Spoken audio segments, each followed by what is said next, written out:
हम ये तो नहीं कहते कि गम कह नहीं सकते, पर जो सबब ए गम है वो हम कह नहीं सकते। रुसवाए जहाँ करता है रो रो के हमें तू, हम तुझसे कुछ है दीदे नम कह नहीं सकते। जो हम पे शबे हिज्र में उस माह लका के गुजरे हैं ज़फ़र रंज अलम कह नहीं सकते।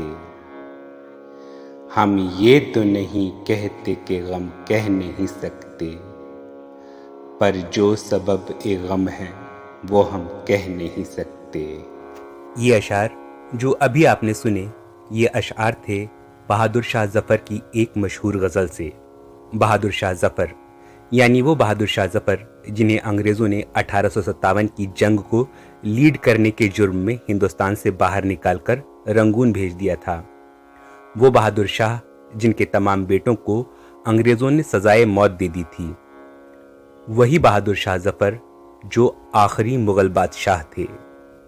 बहादुर शाह ज़फ़र की शायरी में आपको हर वो रंग मिल जाएगा जो रंग शायरी में पसंद किया जाता है, चाहे वो प्यार और मोहब्बत की बात हो, चाहे जुदाई की बात हो, चाहे गम की बात हो। अपने वतन से दूर होने के बाद बहादुर शाह ज़फ़र की शायरी में एक ऐसा पैनापन आ गया था। वो पैनापन दर्द और दुख का था जो दिल पर सीधा असर करता है। और जब आप बहादुर शाह ज़फ़र की कहानी को साथ रख कर उनकी शायरी पढ़ते हैं तो जैसे उनकी शायरी का एक एक हर्फ दिल पर असर करता है, दिल पर चोट करता है।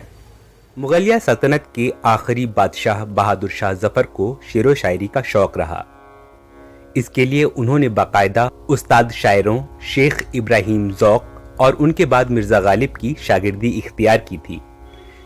इसी वजह से उनकी शायरी में भी उस्ताद शायरों की सी बात पैदा हो गई थी। बहादुर शाह ज़फ़र की शायरी जो है वो उस्ताद शायरों जैसी ही थी।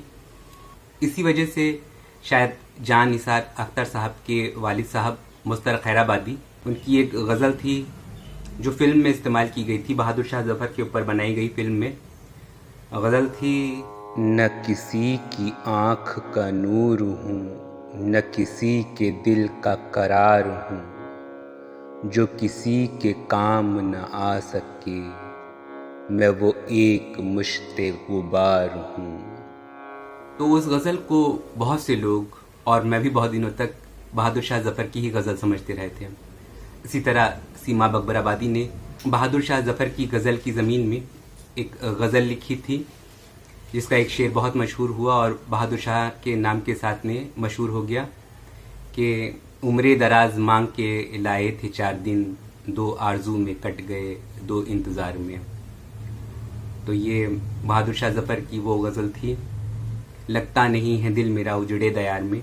उसकी ज़मीन में ये गज़ल लिखी गई थी और हुआ ये कि लोग समझे कि ये बहादुर शाह ज़फ़र ने ही लिखी है। तो बहादुर शाह ज़फ़र की शायरी दिल को लगने वाली थी, अच्छी शायरी थी, इसलिए दूसरे शायरों की अच्छी शायरी को ही लोगों ने गलती से बहादुर शाह ज़फ़र की शायरी भी समझ लिया था।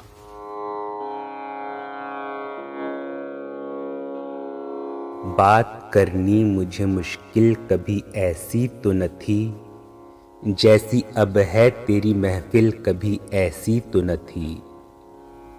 ले गया छीन के कौन आज तेरा सब्र करार, बेकरारी तुझे ए दिल कभी ऐसी तो न थी। उसकी आँखों ने खुदा जाने किया क्या जादू, कि तबीयत मेरी माइल कभी ऐसी तो न थी। चश्मे कातिल मेरी दुश्मन थी हमेशा, लेकिन जैसी अब हो गई कातिल कभी ऐसी तो न थी। कहते हैं शायर जो खुशी और गम जीता है वही अपनी शायरी में भी वो कहता है। अपनी बादशाहत के ज़माने में ज़फ़र ने प्यार मोहब्बत की बातों की भी खूबसूरत शायरी की। उसके बाद जब उन्हें अंग्रेज़ों ने कैद करके वतन से दूर रंगून भेज दिया तो फिर उनकी शायरी में हिज्र, गम, दर्द और तड़प जैसे रंग नुमाया हो गए। हमारे मुल्क में फ़ज़ा बन चुकी है कि मज़हब देखकर लोग अपने हीरो को चुनते हैं, और इसलिए बहादुर शाह ज़फ़र की जो कुर्बानी है उसका मजाक उड़ाया जाता है, उनके बेटों की शक्लों का मजाक उड़ाया जाता है। लेकिन अगर आप इतिहास पढ़ें तो आप जानेंगे कि बहादुर शाह ज़फ़र वो थे जो अपनी बादशाहत के दौर में हिंदू और मुसलमानों में एक से लोकप्रिय थे। अपनी बादशाहत के दिनों में हिंदू त्योहारों को उसी शिद्दत के साथ मनाया करते थे जैसे उनके बुज़ुर्ग मना कर गए थे और उनको सिखा कर गए थे। मैंने कुछ महीने पहले मुग़ल दरबार में दिवाली किस तरह मनाई जाती थी उस वीडियो में बताया था कि बहादुर शाह ज़फ़र भी बहुत धूमधाम से दिवाली मनाया करते थे। यही वजह थी कि जब क्रांति का नायक चुनने का सवाल आया तो सारे देश के लोगों ने, चाहे वो मजदूर था, किसान था और राजा थे इधर उधर के, उन सब ने मिलकर बहादुर शाह ज़फ़र को ही क्रांति का नायक चुना। और बहादुर शाह ज़फ़र ने उन सब की मांग को माना और वो इस क्रांति के अगुआ बने और बढ़ चढ़ कर उन्होंने आज़ादी की लड़ाई में हिस्सा लिया। नतीजा तो आप सब जानते ही हैं। इस जंग में हिंदुस्तानियों की हार हुई और हम अंग्रेज़ों के ग़ुलाम बन गए, और इसके बाद अंग्रेज़ों ने बहादुर शाह ज़फ़र के तमाम बेटों को एक एक करके गोलियों से भून दिया, फांसी पर चढ़वा दिया। तो ये कुर्बानी जो थी वो हिंदुस्तानी अवाम के लिए थी, हिंदू और मुसलमानों सब के लिए थी। इस बात को याद रखना चाहिए और उनकी कुर्बानी का मजाक नहीं उड़ाना चाहिए। ये सोचना चाहिए कि हमारा एक इतिहास रहा है, एक तारीख़ रही है जिसमें हिंदू और मुसलमानों में बहुत मोहब्बत हुआ करती थी। उस तारीख़ को पढ़ना चाहिए। आजकल के मजहबी राजनीति के फेर में हम लोगों को नहीं पढ़ना चाहिए। बहादुर शाह ज़फ़र एक सूफ़ी बुज़ुर्ग हज़रत कुतुबुद्दीन बख्तियार काकी रहमतुल्लाह अलैह के मुरीद थे। हज़रत बख्तियार काकी की मज़ार मेहरौली में है। ज़फ़र भी अपने पीर के करीब ही ज़फ़र महल में दफन होना चाहते थे और अपने दफन होने की जगह की निशानदेही भी ज़फ़र ने बहुत पहले ही कर ली थी। लेकिन अंग्रेज़ों ने ज़फ़र की ये मांग ठुकरा दी थी कि बहादुर शाह ज़फ़र को हिंदुस्तान में दफन होने दिया जाए। ज़फ़र की ये चाह पूरी न होने का उन्हें बहुत मलाल हुआ और इस बात का दर्द भी उन्होंने शायरी में उड़ेल दिया। लगता नहीं है दिल मेरा उजड़े दयार में, किसकी बनी है आलमे नापायदार में। कह दो इन हसरतों से कहीं और जा बसें, इतनी जगह कहाँ है दिले दागदार में।